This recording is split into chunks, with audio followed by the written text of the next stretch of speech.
Yaqinroq olib keling, mana Bodring zavodiga kelganmiz. Ya'ni parnikda qarang, bodringlar hosillarini qarang. Tayyor biznesimiz sotuvga chiqdi. Tayyor biznesimiz, ya'ni yer maydoni 1 gektar 10 sotixga joylashgan tayyor biznesimiz sotilmoqda.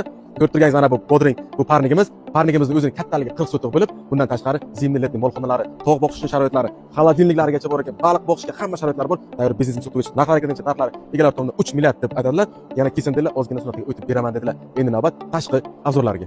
Ko'rib turganimiz tashqari qismiga ham chiqib oldik. Bu tomonda ya'ni parnikda isitish uchun kotellargacha hamma sharoitlar qilingan ekan, ko'mirda isiydigan joylargacha qilingan ekan. Shunday kelishimiz bilan bu tomonimizda ana ko'rib turganimiz letniy molxonalar. Letniy molxonalarda hamma sharoitlar qilingan. Bolalar shuni olib keladi, shuni bog'lab olib boqadigan hamma sharoitlar qilingan. Endi navbat zimniy molxonasiga. Ana bu ko'rib turganimiz ya'ni zimniy molxonasi sharoitlarini qarang. Tomlar hamma joylari yopilgan. Zakonni sharoitlar hammasi qilingan. Shunday chiqishimiz bilan esa bu tomonda ikki tomonimizni qo'yralar. Xohlang, quy boqing, xohlang, qavo boqing. Hamma narsa uchun sharoitlar qilingan. Ana bu ko'rib turganimiz xodimlarimizgacha qilingan. Shunday kelish kerak deb mol, quy, tovuq hammasini qilish kerak deb, boqish kerak deb, biznesni davom ettirish kerak. Ana bu tomonda esa ko'ryapsiz mana.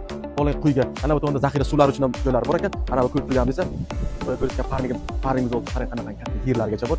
Xohlang ashlarga o't ekib, mana shu mol quylarga o'tni sherda o'zidan ham olib olsangiz bo'ladi. Mana bu tomonda esa ko'rib turgan joyimizda esa baliq boqish uchun suv havzlarigacha hamma sharoitlar qilingan ekan. Endi tashqari tomonga o'tamiz. Mana tashqari tomonga o'tishdan oldin sizga yashash joylarigacha ko'rsataman. Yashash joylarini qarang. Shunaqangi bizdancha uycha qilib qo'ygan ekanlar. Hamma sharoitlar bor ekan. To'rimizda gaz xonasi, bu tomonda esa uchta xonamiz. Ya'ni uchta xonamiz sayda, bu tomonda esa podvallarigacha qilingan ekan.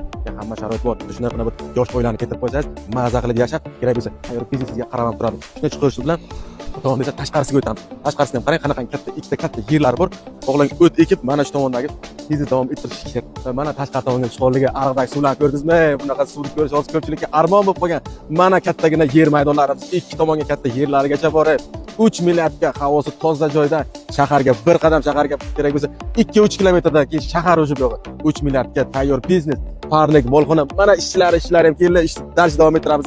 Tezroq bosorish kerak, kelish kerak, egasi bilan gaplash kerak. Bar ko'z bilan ko'rgan yaxshi degandek, kelasiz joyda gaplashamiz, biznesni darsh davom ettirasiz.